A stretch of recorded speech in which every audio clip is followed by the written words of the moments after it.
take a moment to share with us what was revealed to you in your third eye. That is, what are the items that are found in front of the acharyas of ourselves? So it's important that you pen down everything that was revealed to you, whatever it was. Don't have any judgments, don't have any doubts. Don't judge whether it's a small, insignificant detail. Everything that was revealed, pen it down.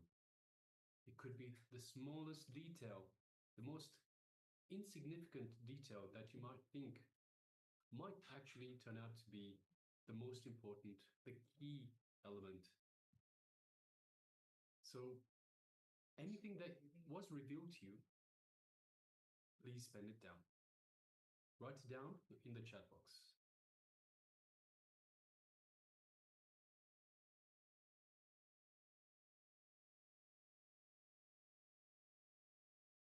And understand this as you're manifesting the power of remote vision. There were multiple times that Basans, Gurukul Basans have actually performed in the live and even during various sessions, the power of remote vision, and especially if during the first day of Paramashivoham and the glimpse of Paramashivoham, every day, when the day starts, during the power demonstration, the Gurukul Basans actually does this power of remote vision where they scan the participants, and there has been almost every single time it has been accurate. So power manifestation that Paramashiva gives, do not judge, because it when it's revealed, it is correct. So do not engage your mind, do not think whether it is right, wrong. Just please go ahead and share. Yes.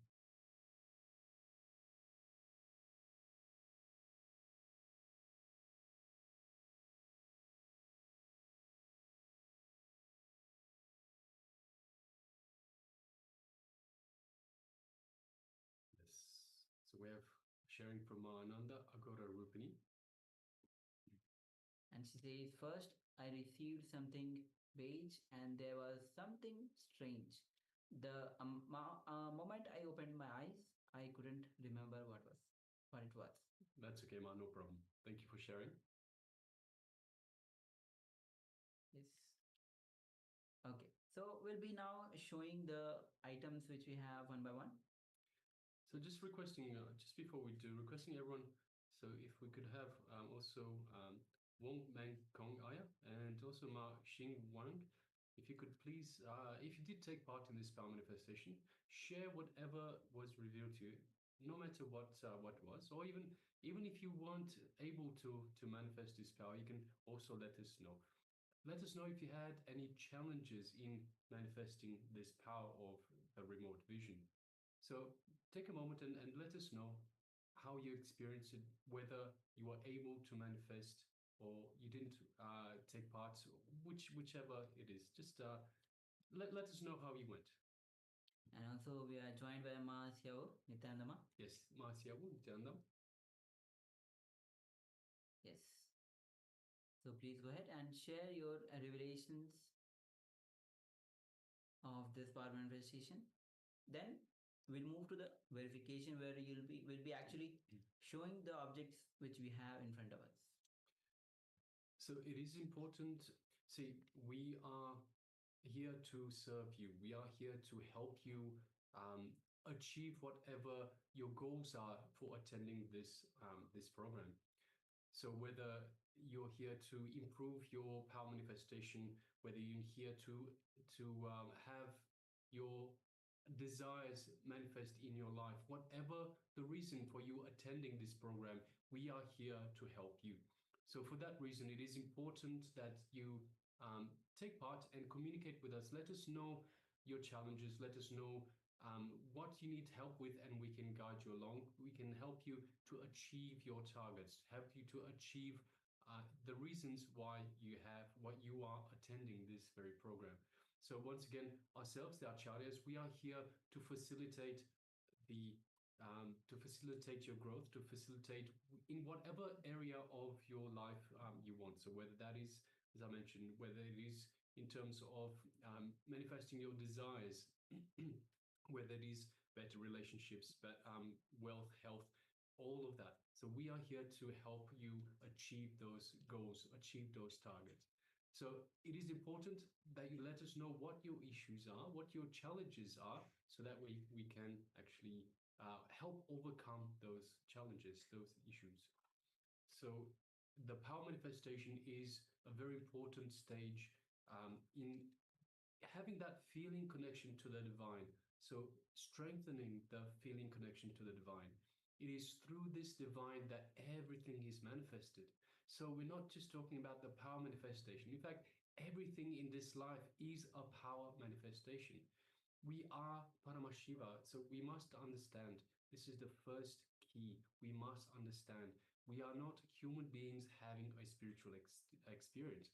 We are spiritual beings having a human experience.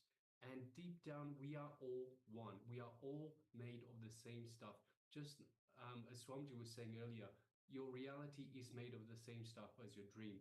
Similarly, we are made of the same stuff as the superconscious energy. We are of this superconscious energy that is Paramashiva. That is what we call Paramashiva. So because we are Paramashiva, we have access to Paramashiva's powers, all the powers, the superconscious powers. And so it is Paramashiva that manifests through Paramashiva, through ourselves. So it is important that we kindle this feeling connection to the divine, to the superconscious energy. So everything in this cosmos is energy and intelligence, energy and consciousness. So it is only through kindling this feeling connection to Paramashiva, to the divine, to the superconscious energy and intelligence and consciousness that we are manifesting anything and everything in our lives.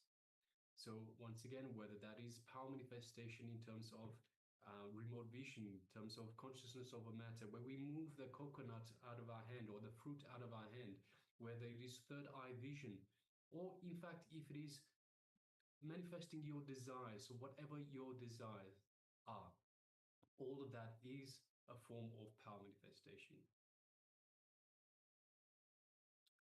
So for that reason, it is important that you communicate to us so we can help you achieve whatever you desire, whatever your aims and goals are for attending this very program. All right, so let us now move on to the verification stage. So we will shortly show you the items that were in front of us this time. So we have Mananda Gaurarupini that says something beige and something strange. All right. So we'll be slowly displaying all the items that we have here. You can see it's some kind of looks like some case. If you just open it, it's a mirror. Yes. And I actually found that very strange, so I don't know if that's what you're referring to, but I found it very strange that a mirror is inside one of these cases. So for me, this was very strange. So when I saw you write something strange, I thought that must be the, but yes, you can let us know. And next we have the guaranteed solution book, of course, from Swamiji, from Lust to Love. And this it's a quite popular book. All of you must have heard of this book. Swamiji has given all sorts of solutions in this book. So it's a must-read book from Swamiji. So all the participants on the YouTube, in the Zoom, you can always go through this guaranteed solution. Any fears that you have, any worries that you have, any ups and downs that you're going through, this book will give you the solutions to everything. So one way you can use this guaranteed solutions is to simply ask Swamiji a question, and while you're concentrating, while you bring awareness to that question, then you can just open the book at whichever page, and that will be the solution that Swamiji is providing for you. That is that solution that Swamiji is saying, implement this in your life. So it is a very powerful tool. And one more thing about the book is any kind of problems that you face in your life, all the internal problems that you face, every solution is there in this book, the guaranteed solution. So it's a very much recommended book. You can always look for that. Even you can download this and book and read this fine solution. Yes, so you can download this book freely from our website. And yes. And the next is a pen that I have in front of me. So it's a kind of a blue color and white color. So yes. And finally, we have a cup. So just a pink and cream cup that is sitting here in front of us. So yes, these are the items that we have in front of us. So yes, thank you very much for participating. So Manan Agaropi, thank you. So beige, I think the book itself, the cover has some color that is similar to beige. So I think this was the beige that you might be referring to, and perhaps this was the strange thing, the mirror, perhaps. So once again, so that is the mirror. All right. Yes. All right. So thank you all of you for taking part, manifesting this power, and requesting all of you as we go on. We'll be having a few more rounds of the power manifestation, the power of remote vision. So make sure that you are taking part. The more and more you manifest the powers, the more oneness grows in you. The conscious, the super conscious breakthrough that you have been waiting for we don't know how many lifetimes. Even you might have forgot in this lifetime, but you are here. That means you have been looking for that super conscious breakthrough for many lifetimes. So with this, now we'll be moving on to the next session, and the next session is going to be on the science to make the physical layer strong. So physical layer, which is the layer which we can see, which you can feel, we can made of flesh and bones, the food that we eat. So how it's a very integral part of us. So how to make this physical layer strong? So Swamiji will be revealing the science of this. So please come to the space of listening and let's begin.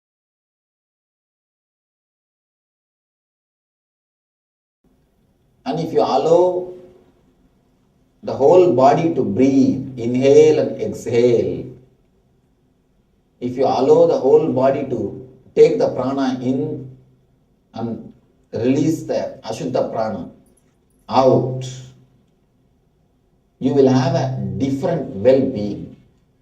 Different well-being. Now we are going to have the technique. It's a very simple technique. Whenever you find time in the house, even when you are driving, when you are sitting, when you are watching the movie, when you are watching the TV, when you are eating, try this meditation technique. Just allow the body to inhale the prana and exhale the Ashuddha prana. It's a simple technique now we will be doing. You will see immediately the whole body is refreshed. Whole body is flooded with energy. Actually, you are allowing your whole body to work in its own rhythm. See, when a child laughs, you can see the whole body will laugh. When child does anything, the whole body will be involved. Have you seen the child eating? In the left hand, right hand, applying the whole body. It eats. Anything, the whole body is involved. When it laughs, the whole body is involved. Started.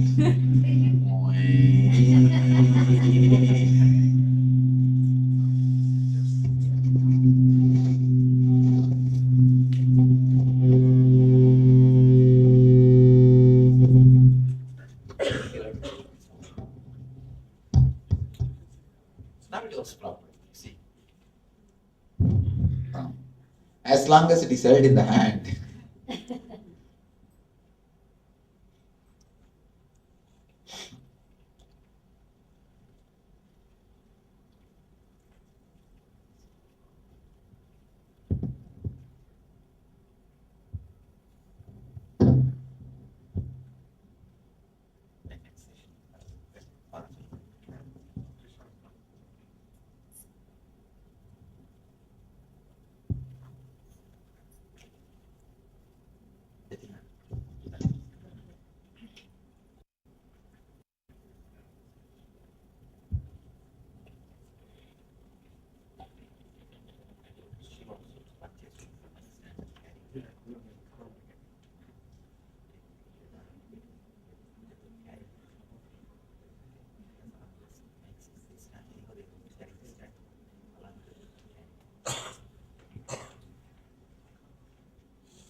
every inch of your body has got its own wisdom to take the prana shakti in.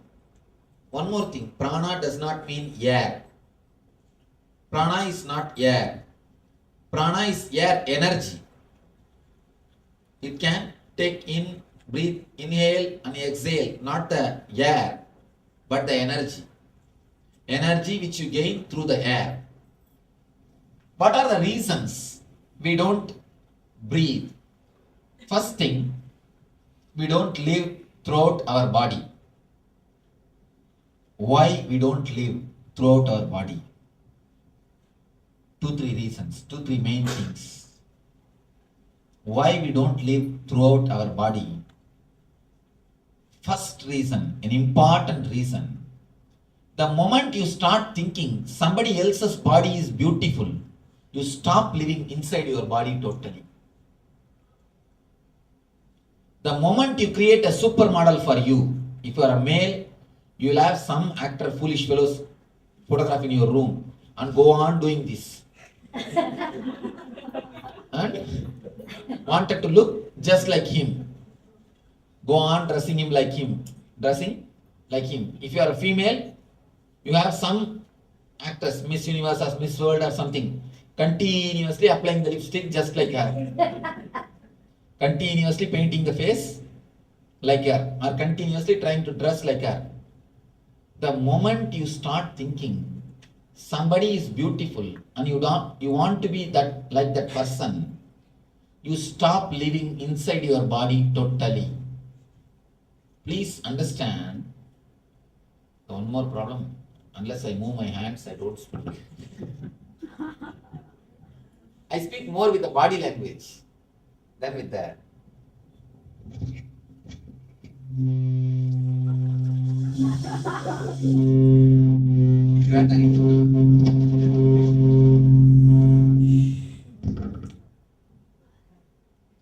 the moment you start thinking, I think you are all able to hear.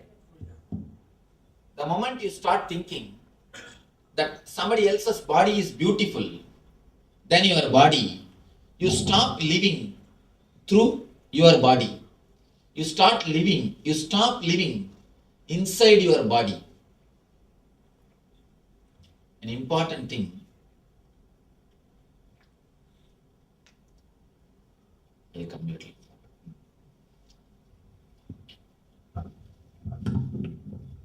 Okay.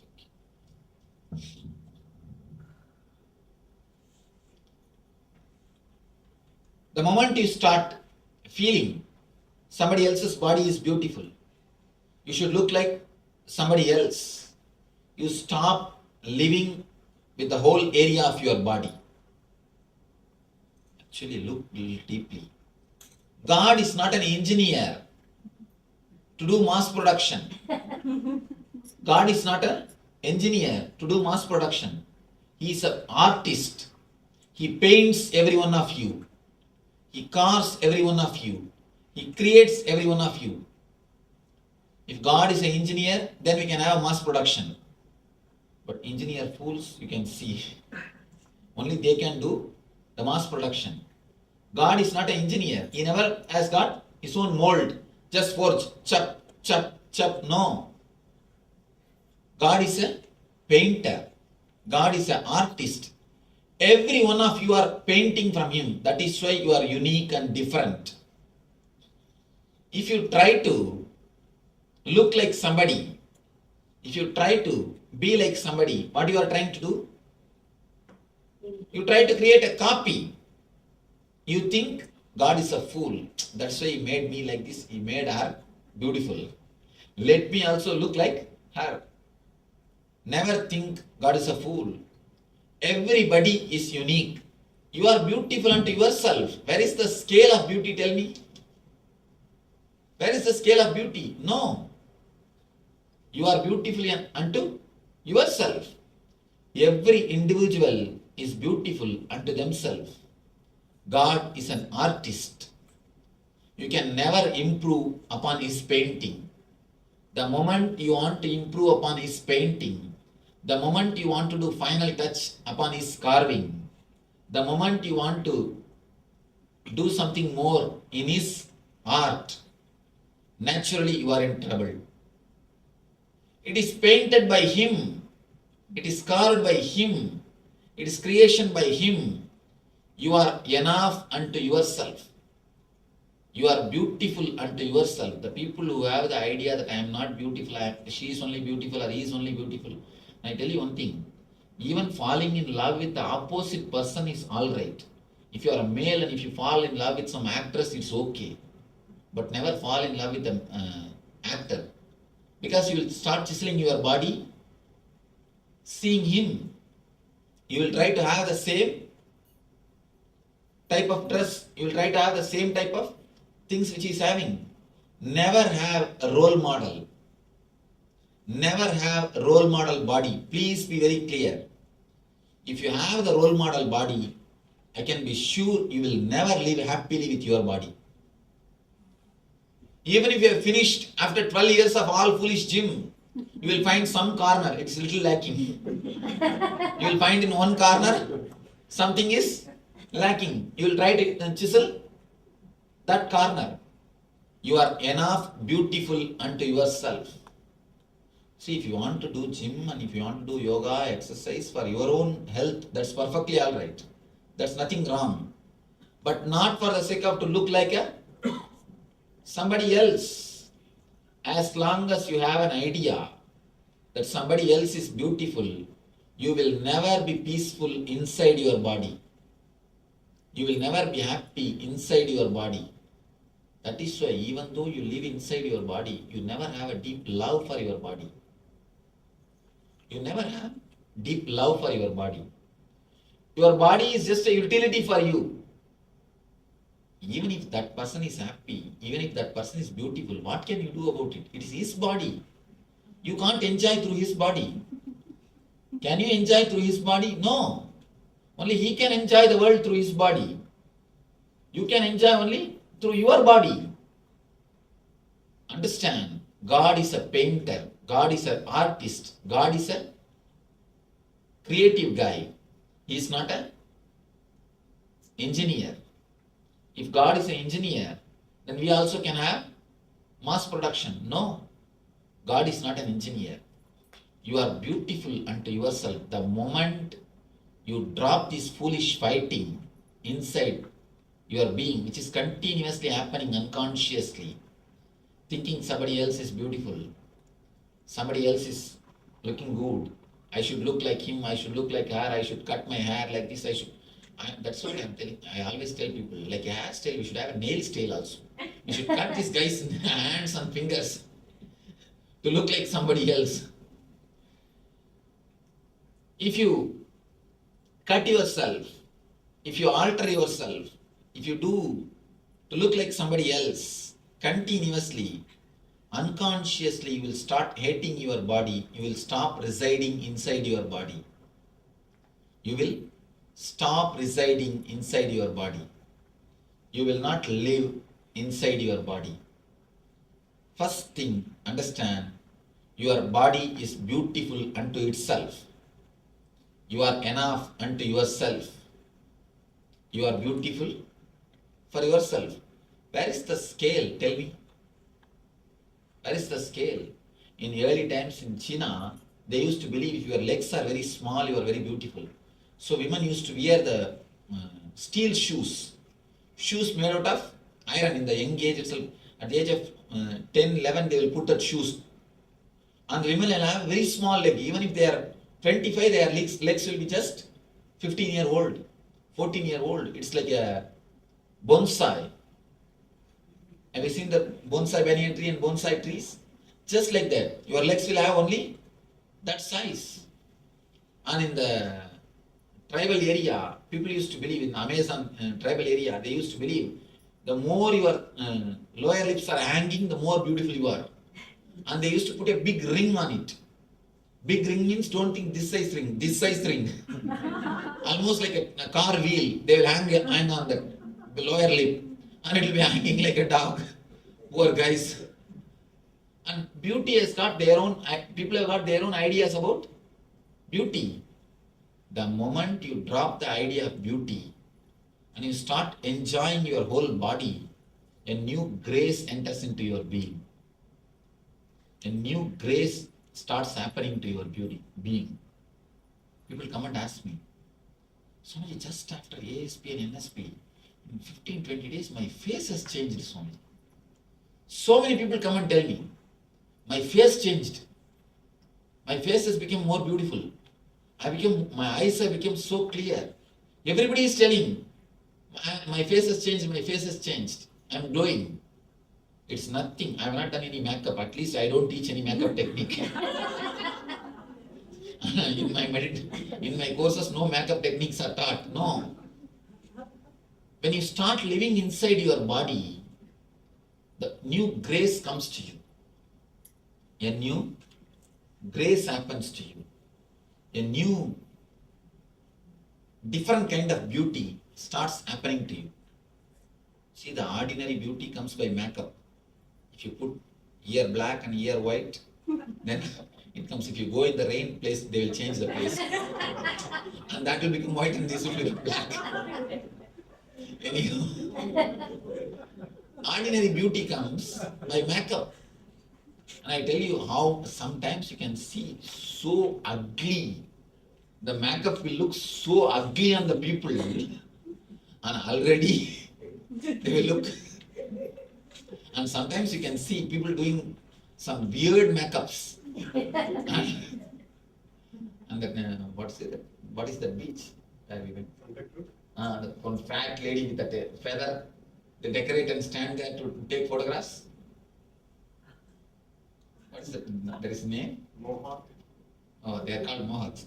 Now in Santa Cruz Beach, you can see 4 or 5 people with a special kinds of decoration. Makeup walking around. Have you not seen? Is there any technical term? No. 4 or 5 different people having different kinds of dress. Fat and people go and stand and take photographs with them. They give $1 and take photographs. This is none of you remember. Huh? San Francisco. In San Francisco only. In San Francisco, if you go to that beach, Pier 39, people, different kinds of makeups, different kinds of weird makeup. People walk around there. You can go and stand and have a photograph with them. Sometimes the people makeup just looks just like that only. It almost looks like that only. See, so-called beauty comes by makeup. The more you do the makeup, the more you hate your body. People always think, I do makeup because I love my body. No, never.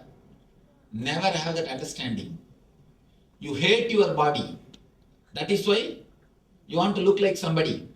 So when you want to look like somebody, you do all makeup. Maintaining the body is different and doing makeup is different. If you maintain your body, you love your body. The more you do the makeup, more you hate your body. You want to look like somebody else. You want to behave like somebody else. Stop that foolishness, which is in your unconscious mind. The moment you understand that I don't have to look like somebody else, I am enough unto myself, you will have such a deep peace and calmness and relaxed feeling, the easiness inside your mind and inside your body. You will have such a deep cool feeling flowing all over your body. Continuously you will have that coolness. The moment you relax into your body, the moment you say, there is no need for me to imitate somebody else's size. My size is enough. This is the way I am. This is the way I am beautiful. What is the wrong? There is no scale. In India, Buddhas are always carved as a very masculine, small hip and the broad chest. In Japan, Buddhas are always carved as a big belly. Because belly is considered to be the beauty in Japan. In Japan, you can see all Buddhas are with big belly, laughing Buddha, all Buddhas. But in India, Buddha means very masculine, like an athlete. Understand? It is just social concept. Don't internalize the social concept to destroy your body, your immune system. The more you hate your body, the less is the immune system works. The more you are happy with your body, the more you are relaxed with your body, the more active your immune system. Just for the sake of society's rubber stamp, you are beautiful, you are ugly. Do you want to destroy your health? It is an unconscious process. The more you are away from the body, naturally, more you suffer. What do you think as pain? Understand the pain.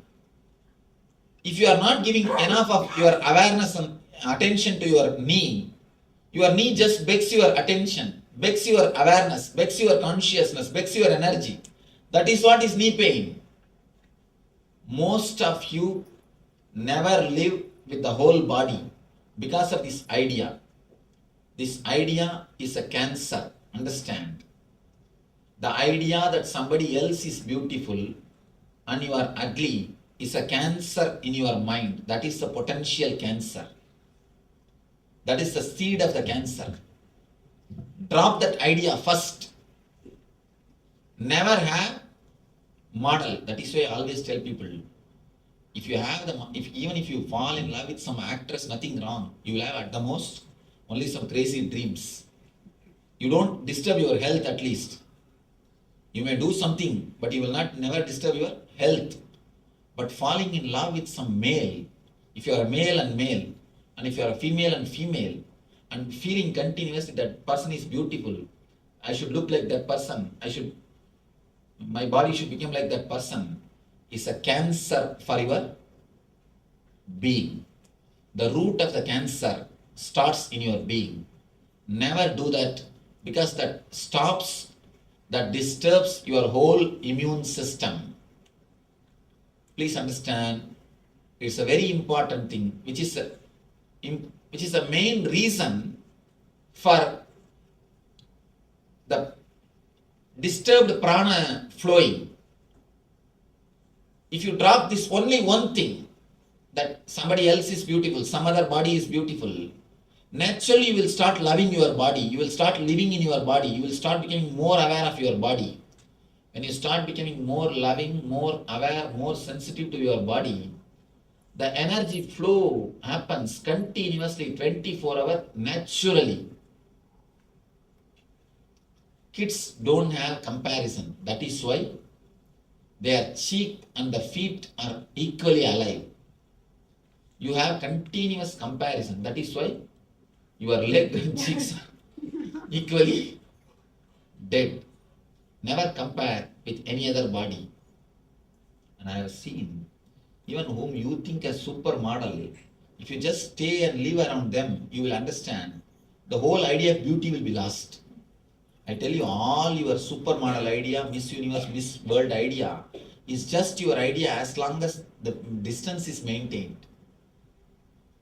If you go near and live just for 10-15 days, all the ideas will, all this concept of beauty will disappear.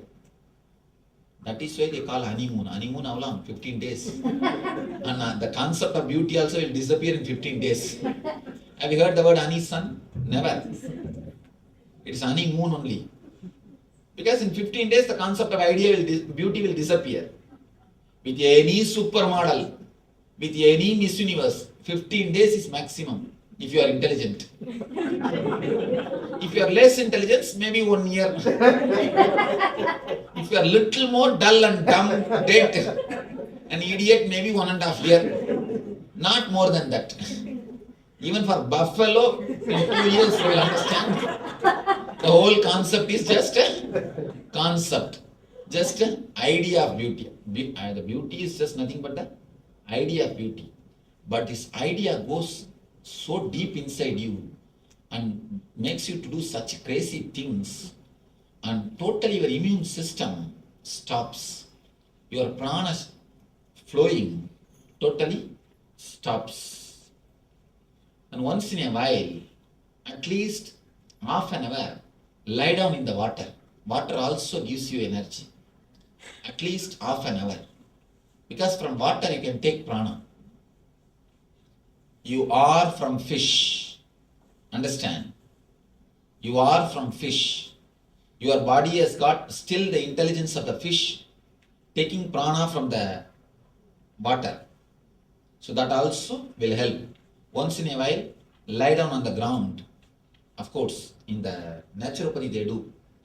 They, in a separate room, in a private room, they lock and you are supposed to lie down in the naked body on a floor, on a mud. They call it mud bath. Of course, here you can't lie down in the naked way, but at least. But here, no mud at all.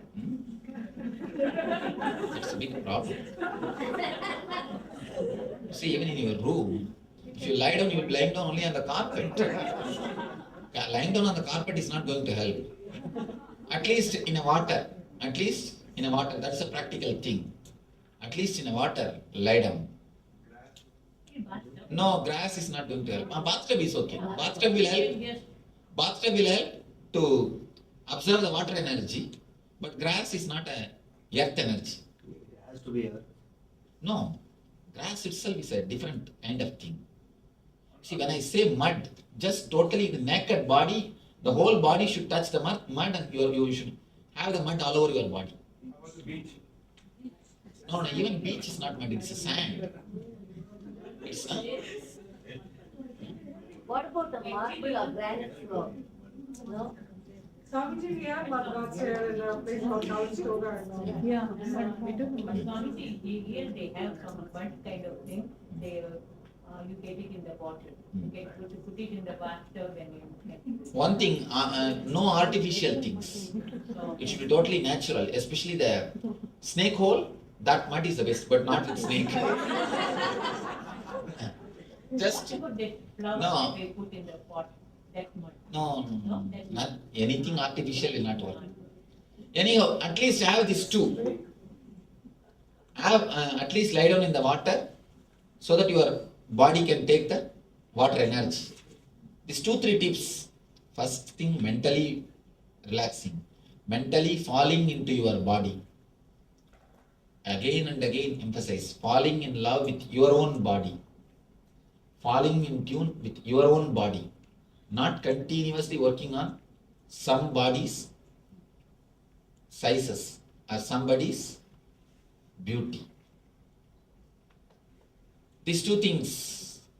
First, stop interfering your pains, your re-equipping process, regeneration process, and start encouraging your innate immune system, innate immune healing capacity.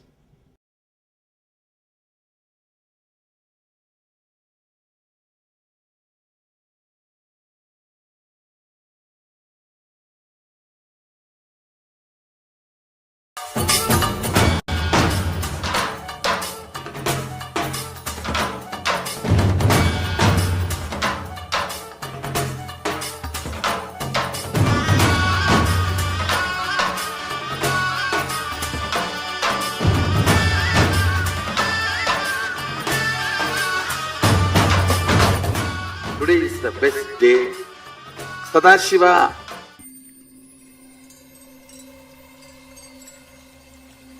I welcome you all with my love and respect. Let you all open all your 3 eyes. Om Nithyananda Paramashivoham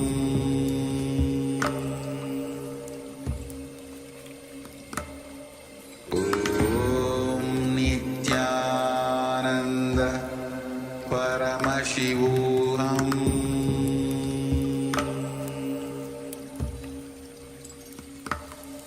Om Nithyananda Paramashivoham